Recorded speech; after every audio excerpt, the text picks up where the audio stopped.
Welcome into another edition of the Old North State Sports Show, folks. We are very close to free agency, and there's a lot of news rolling through the NFL. We have trade requests, we have guys getting cut, we have extensions, quite a bit of other news that's coming through. So, as always, I am here to get you guys caught up. You can see today we're going to discuss Joey Bosa, maybe the most popular topic among Panthers fans right now, outside of DK Metcalf.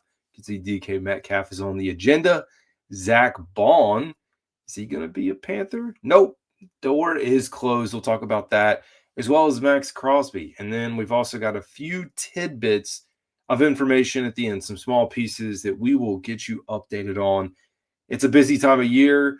I'm doing my best to get these things out as quickly as I can on a daily basis. Please hit that subscribe button. But without further ado, folks, the off season is heating up. We are days away from my birthday. Not that you care, but we're days away from free agency kicking off. And really, in 5 days, this whole legal tampering thing is going to kick off. But we got to start with maybe the biggest news, at least from the time that I started putting together all of our fun stuff. Joey Bosa. Chargers are releasing or have released 5-time Pro Bowler Joey Bosa. It's going to save them $25.36 million on the salary cap. Makes sense for them. Now the question becomes for the Carolina Panthers, do you pursue Joey Bosa? And to me, when you look at the market for edge, when you also look at the draft class, and again, it's a good draft class. Defensive front, defensive line, edge, you can make some moves, in my opinion, there for the Carolina Panthers. But I do think they need to find playmakers. I don't think they should shy away from a guy like Bosa or Khalil Mack. I think it makes a lot of sense for me personally for the Carolina Panthers. So there's going to be a ton of speculation coming out. I think every team that I've seen, or at least fans of teams that I follow, is connecting their team to it. That's the funny thing about this too. Like every time there's a free agent announcement, guy that's becoming a free agent, not getting re-signed, guys are cut, waived, whatever it is, it always trickles in to whatever fan base sees it, tries to latch on to it. Speaking of latching on, there was this hope that Zack Baun, this was my personal hope that maybe the Panthers could entice him to come here. Didn't work out. Good for him, though. He's re-signing a 3-year contract, $51 million, $34 million guaranteed at signing, an additional $1.5 million in incentives and escalators. Contract makes him one of the highest paid linebackers in the league. I still think the linebacker position, which for me, you now maybe look at Jihad Campbell or Jalen Walker, I think linebacker is important. I don't not believe in Trevin Wallace and Josie Jewell, but I think it's too important not to have a solid foundation in the middle of the defense. The person who's calling plays got to have your quarterback of the defense, but unfortunately you're not going to get that. So now the question, and it's not on the agenda, is, well, what about Josh Sweat? Eagles are taking care of business because one thing they also did, which we'll talk about at the end very briefly, which we can pass by, Saquon Barkley also got an extension. So the Eagles are taking care of their guys. That's what good teams do. You have good football players on your team. You recognize it and you pay them. That's exactly how you build a successful organization, and you figure out the structure, how to push the money out, whatever you need to do to get these things lined up. Speaking of paying good players, now Max Crosby, I don't think was ever going to be floated around as coming here to Carolina, but Max Crosby also signed a 3-year, $106.5 million extension, $91.5 guaranteed. He is the highest paid non-quarterback in NFL history. And for the third time in 4 years, Raiders are addressing contracts. So the good news for him, and I think it, again, talks about the importance. So one of the things that I've continued to discuss is which position is the most important position on the defensive side of the ball? I've talked a lot about the linebacker position, but when you look at edge, guys that can get to the quarterback, they just don't grow on trees. And so when you can find one, you bring him in. And the other thing is the Panthers had one, and I'm not here to go back and revisit Brian Burns in the situation there, but you drafted one, you developed him. He may not have gotten to the quarterback as much as you would like, but you're comparing metrics now with Brian Burns, and I saw someone else post this with Shamar Stewart out of Texas A&M, and you're trying to make this comparison in, as far as Stewart not getting to the quarterback because of this scheme and this fit and all these things. Brian Burns was in the same situation, which is part of the reason maybe he didn't get to the quarterback as much. So I don't know.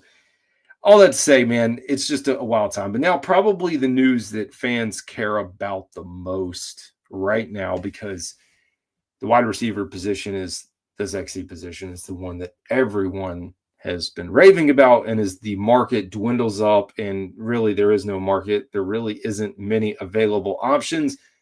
We still have Cooper Kupp sitting out there, right? Cooper Kupp potentially going back to LA now. Maybe that's a possibility. But the trade market, the free agency market, you are probably talking about Darius Slayton leading the way. Saw Christian Kirk's going to be available. You're stacking a bunch of guys that are kind of in between trying to figure out if they can step up. But when you have the opportunity now with DK Metcalf. So DK Metcalf has requested a trade. Again, from Adam Schefter per source. Request came today after a series of conversations over the past 2 weeks. Here's the caveat, folks. You can read it if you are watching this video on YouTube or on Spotify. Metcalf prefers a contender. I think that has to be the asterisk on the end of the equation if you are a Carolina Panthers fan thinking, man, wouldn't it be great? Now, there is a bit of upside here in that Dave Canales did work with DK Metcalf. But if we're being real, I mean, you go back to Myles Garrett, you think about a lot of these guys that want to go to contenders. When I think about contenders right now in the NFC, I don't know that I put the Panthers there. Sure, there's promise, and that's what you're going to have to sell folks on. Like, hey, sure, Bryce Young, what you saw, you're going to get that. We're going to have a better defense. We're going to have a healthier defense. Things are going to get better. But it's hard to pitch that, in my opinion, to some of these guys. And they're going to be in control, man, very much so, in where they want to go and trying to get where they want to go. So, of course, we will keep the door open. We'll keep in tune with what's going to happen here. But I'm personally right now not going to hold my breath. Now, Josina Anderson, posted that the compensation that's been floated as a third rounder, at least that's one offer that's been made. If you can get DK Metcalf for a third round pick, take it. I understand the salary cap. That's the big piece with all this. Salary cap. How much do you have to pay them? All the things that go into that.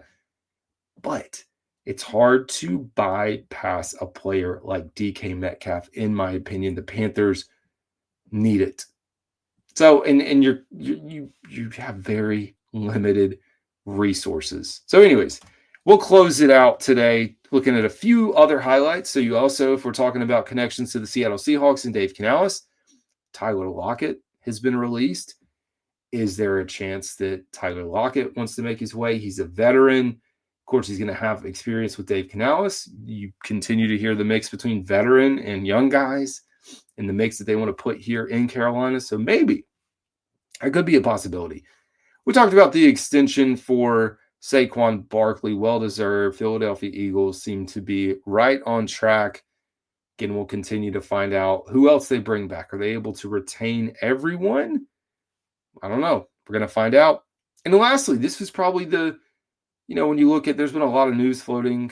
This one, the Panthers are reported by Cameron Wolf.